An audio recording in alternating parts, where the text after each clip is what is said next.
Chapter 13, Homosexuality, the Gatekeepers. The words gay and lesbian do not exist in the village, but there is the word gatekeeper.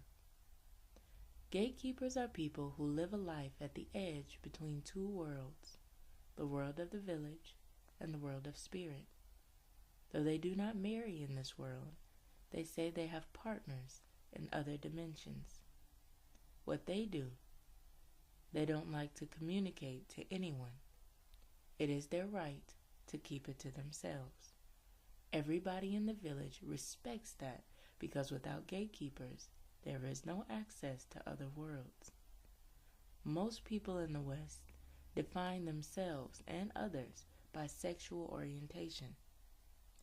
This way of looking at gatekeepers will kill the spirit of the gatekeeper. Gatekeepers in the village are able to do their job simply because of their strong spiritual connection and also their ability to direct their sexual energy not to other people, but to spirit. The gatekeepers stand on the threshold of the gender line. They are mediators between the two genders. They make sure that there is peace and balance between women and men. If the two genders are in conflict and the whole village is caught in it, the gatekeepers are the ones to bring peace. Gatekeepers do not take sides. They simply act as the sword of truth and integrity. There are many gates that link a village to other worlds. The only people who have access to all these gates are the gatekeepers. I should mention here that there are two different kinds of gatekeeper. The first group has the ability to guard a limited number of gates to the other world, specifically those that correspond to the Dagara cosmology, water, earth, fire, mineral, and nature, because they vibrate the energies of those gates. The second group of gatekeepers, which is our focus here, has the responsibility of overseeing all the gates. They are in contact not only with the elemental gates, but also with many others. They have one foot in all the other worlds and the other foot here. This is why the vibration of their body is totally different from others. They also have access to other dimensional entities such as the candomblé, small beings who are very magical and knowledgeable. They are known as leprechauns in the Irish tradition. Now, what would happen if you're dealing with a culture that doesn't care about these gateways? What happens is that a gate person cannot do his job. Gatekeepers are left unable to accomplish their purpose. This is one of the most distinguishing factors about gays in the village. Now, as to their sexual orientation, nobody cares about this question. They care only about their performance as gatekeepers. I figure if they want people in the village to know about their sexuality, they will share it with them. I once heard that one of the reasons why gatekeepers are able to open gates to other dimensions is in the way they use their sexual energy.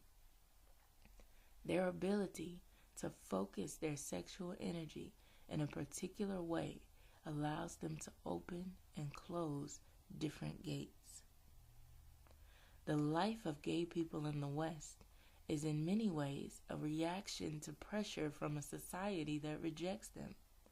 This is partly because a culture that has forgotten so much about itself will displace certain groups of people, such as the gay community, for their true roles. In the village, they are not seen as the other.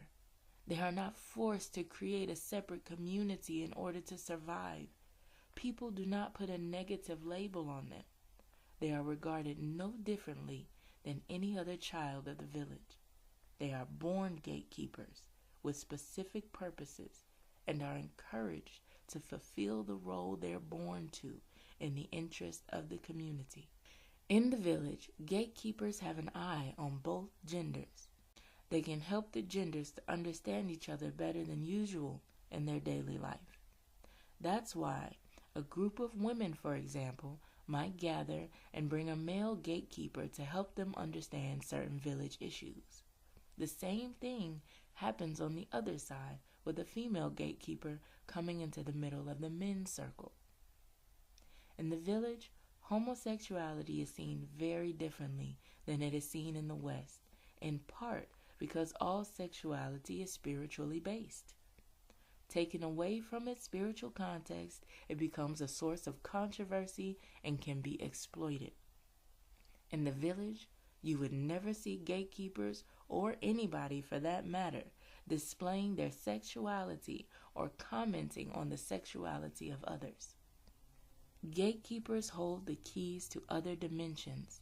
They maintain a certain alignment between the spirit world and the world of the village.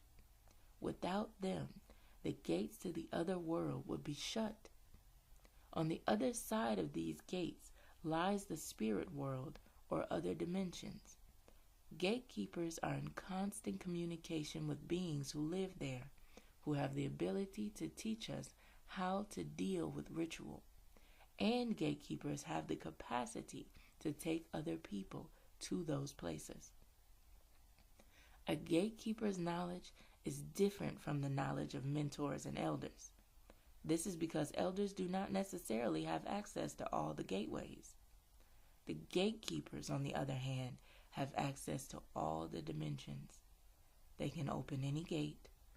Although their knowledge is very broad, elders will call upon gatekeepers to help them open a particular gate or help them better understand what the spirit world is about.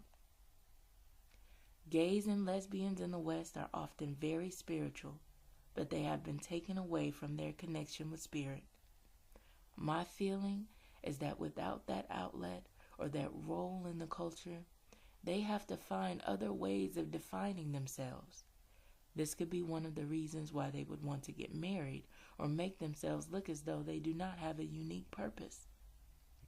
I have seen people in the West who have lost their identity trying to usurp the role of gatekeeper once they learn about the power it involves. They do this for their own benefit without really knowing what it means to be a true gatekeeper. Being a false gatekeeper is not helpful to anyone. It can only be harmful to the usurper. These people need to understand that in the village, a person doesn't become a gatekeeper out of a desire for power or even because of sexual orientation. No. Gatekeeping is part of one's life purpose, announced before birth and developed through rigorous initiatory training to ensure that its power is not misused. A gatekeeper is responsible for a whole village, a whole tribe. Gatekeeping is not a game. Even though in the village, homosexual relationships are not commonly the subject of ritual, here in the West they have become so simply because of the circumstances of life. The ash rituals and almost any other rituals I have described may be used to strengthen gay relationships.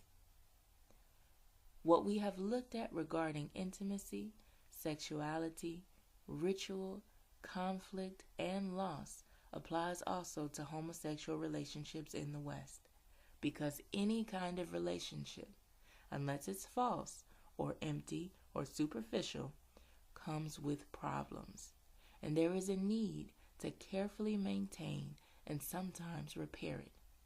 Maybe the only difference for gays and lesbians would be to have other gatekeepers in addition to non-gay family members and friends involved in their rituals.